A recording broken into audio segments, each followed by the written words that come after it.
You know, for tools to perform this well, they need to be properly set up and really sharp. And here in the kitchen, the same is true. No tool is more used or more important than the culinary knife. When it comes to getting a knife sharp, though, misconceptions abound. So maybe it's time to separate fact from fiction. A knife steel can sharpen knives.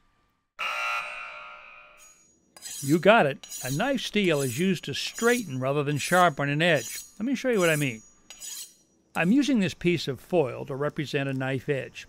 With use, the edge can become folded over, preventing the knife from cutting properly. The purpose of a knife steel is to straighten this bent edge. Truly sharpening a dull knife requires that the edge angle or bevel be restored, and that requires a knife sharpener. The best method for sharpening is a traditional abrasive stone. That's what my butcher uses.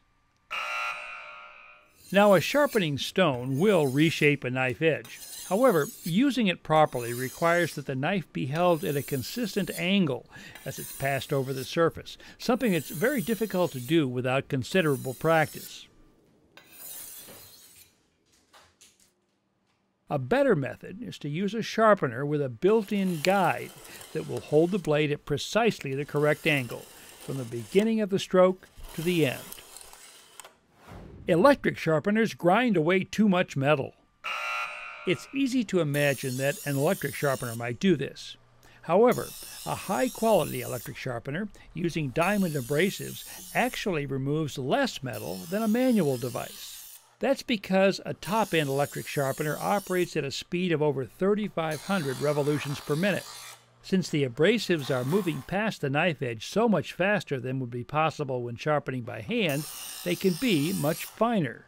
Finer abrasives not only remove less metal, they also produce an edge that's better defined and extremely sharp. The only way to get really sharp knives is with an electric sharpener. Clearly, electric knife sharpeners have many advantages. However, it is possible to get some of the same benefits in lower-priced manual sharpeners. This one, for example, has built-in angle guides and multiple stations for sharpening and honing.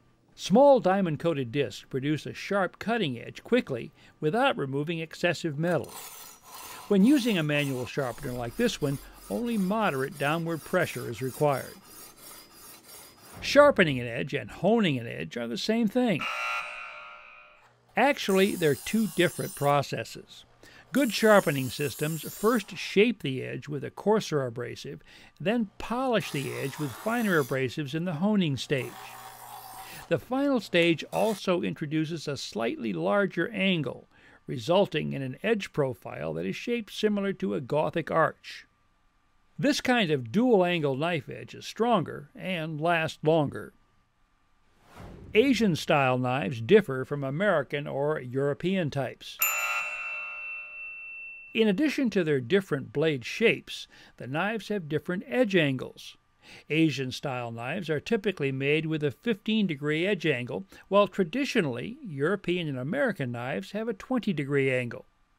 However, things are changing. If you've purchased an American or European-style knife in the last 2 or 3 years, it may have the 15-degree edge found on Asian-style knives. Bottom line, if you have both Asian and European-American styles in your kitchen, you'll want a sharpener that can accommodate both. The bottom of a ceramic cup is a great knife sharpener. While ceramic cups will remove metal from knives, cup bottoms can be overly rough and uneven. So much so that it's possible to actually nick and damage the blade. There is, of course, also the problem of trying to hold the knife at a consistent angle. The best sharpness test is trying to slice a sheet of paper. That's right, the acid test for a sharp blade is its ability to slice completely through a piece of paper without shredding or tearing. A blade this sharp will have no trouble cutting cleanly through a ripe tomato with only a couple of strokes. A plastic carving board will dull knives more quickly than a wooden one. Well, it really depends on the plastic. hard acrylic plastic or glass will take its toll on any blade, dulling it quite quickly. Softer polypropylene or polyethylene boards like this one are much gentler on blades and are considered more hygienic than wood. New or high-quality kitchen knives don't require sharpening. Knives made of the finest steel will hold an edge longer, but even the best knives dull with use, and the initial factory edge only lasts for the first few days or weeks of use. For the remaining 99.9% of a knife's useful life, its edge performance depends entirely on how it's resharpened. Maintaining the initial factory edge is not particularly relevant, especially since modern-day sharpeners can put a better-than-factory edge on every knife. The best way to judge the quality of a knife is by its price. Certainly, price can be an indicator of good quality, but not always. So, how do you tell if a knife is made of good steel and is properly heat-treated or tempered? Take the knife and lightly tap on a hard surface. If it rings like a bell, most likely it's of the proper hardness. If it sounds muffled, it's on the soft side. Also, the blade on good quality knives extends all the way through the handle, creating a steel spine tip to tip.